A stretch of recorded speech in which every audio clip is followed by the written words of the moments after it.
to the next paper presented by Stefan Renckens. Yes, thank you very much. Good morning, everybody. Well, good morning from Toronto, at least.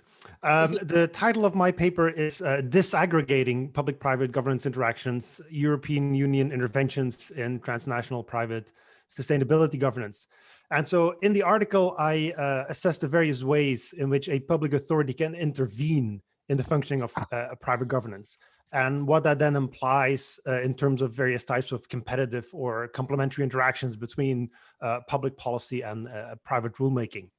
And the paper is derived from research I did for my book, which is titled Private Governance and Public Authority, which was published by Cambridge University Press in 2020.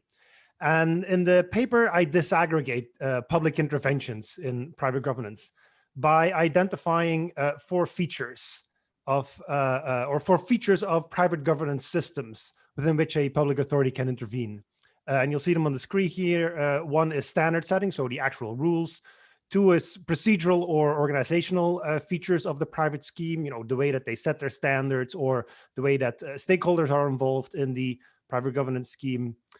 Third, supply chain signaling, which mainly refers to the on-product eco-label that some of these private governance schemes have. And four, the compliance incentives. And this mainly refers to the voluntary nature of a private governance scheme.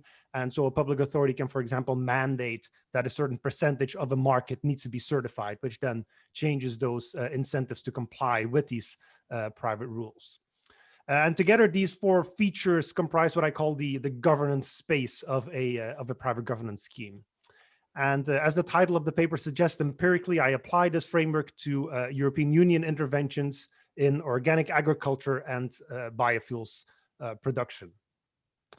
So very briefly, the main argument of the paper is twofold. First, the article shows that even within one legislative or regulatory process, public-private governance interaction dynamics vary across these four features of a private governance scheme, as well as over time. And very interestingly, then, different types of public-private interactions can coexist. For example, one of the findings of the paper is that competitive interactions in the policy formulation phase do not necessarily lead to competitive interactions in the legislative output. And so one example is, for example, in the case of organic agriculture, where some of the discussions between European policymakers and private actors were very confrontational, in the sense that according to the organic movement, which was representing both organic farmers and private certification schemes, according to them, the European Union was intervening too much, or at least their proposals were too interventionist. And the organic movement was pushing back against that. And so it was very confrontational. And the result in the end was that the Commission backed down. And it allowed actually for significant freedom for private governance scheme to govern as they see fit. So a competitive interaction early on led to a more coexisting type of outcome.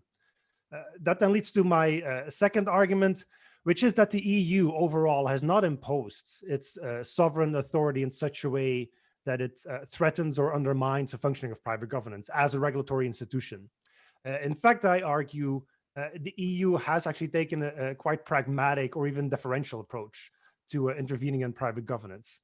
The EU merely imposes minimum baselines with which private schemes need to comply. And overall, it has left quite a lot of governance space to these private schemes to go beyond these baselines, and hence for public and private governance to coexist. And in that respect, I argue that the EU has even led to enhancing the authority and legitimacy of these private governance schemes. Finally, then the contribution or the innovations of this paper, I see them in two ways. First, I believe that the disaggregated approach that I suggest in the paper actually shows that the impact of public interference with private governance is less pronounced and less uniform than one would find when the intervention by public authority would have been analyzed in a more aggregate way. And second, in the article, I show that the overall tendency to coexist between European public policy and private rulemaking is the result of strategic and self-interested lobbying on the part of private schemes in an attempt to safeguard their private governance space and to fend off full-scale takeover by public authority.